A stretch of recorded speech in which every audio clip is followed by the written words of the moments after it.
Hello everyone, I'm Michael Holmes coming to you live from Lviv in Ukraine, where air raid sirens have been blaring.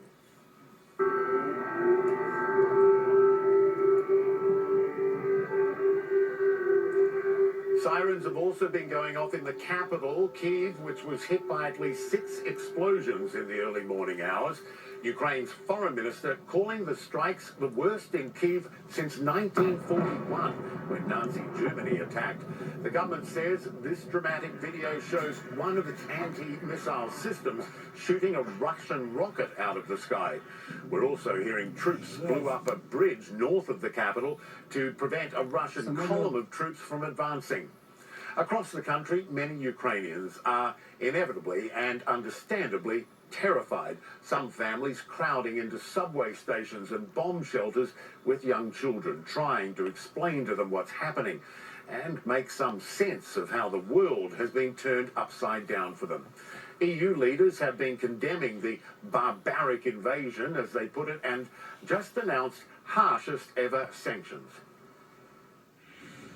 Putin is trying to subjugate a friendly European country, and he's trying to redraw the maps of Europe by force.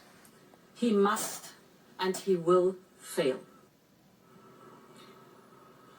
Now, a little while ago, Ukraine's president said allies are not doing enough and, quote, "We are defending our country alone." Minutes ago, Ukraine's military announced that it is resisting the Russian advance north of the capital, Kyiv. Now, I want to bring in CNN's Katie Bowe-Lillis live from the Pentagon. And Katie, what are officials at the Pentagon watching tonight? Yeah, Michael, really growing concern in Washington, here in the Pentagon, and across the Capitol, that the fate of the Ukrainian capital, Kyiv, hangs in the balance in really in the coming hours and coming days.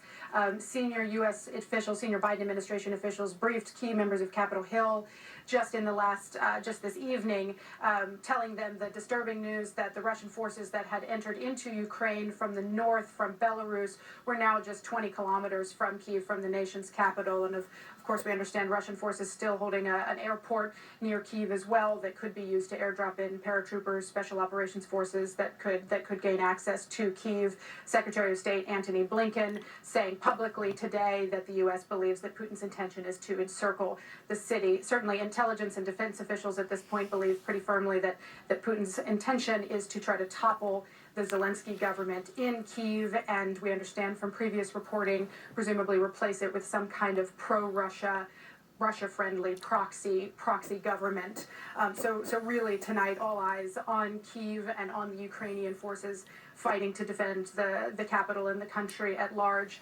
Intelligence and defense officials have been pretty frank from the beginning, though, that they are outgunned, outmanned, and the expectation is not that they will ultimately be able to repel the invasion, but of course hopefully extract some costs from Russia in doing so. I think one of the big unanswered questions at this point is what happens if Russia is successful, if it is able to topple Kyiv, if it is able to install some kind of Russia-friendly proxy government. I think the big question then for officials here is, does Russia seek to maintain military forces in Ukraine? Does it seek to sort of occupy the country over the long term? So that's, I think, one of the big unanswered questions going forward.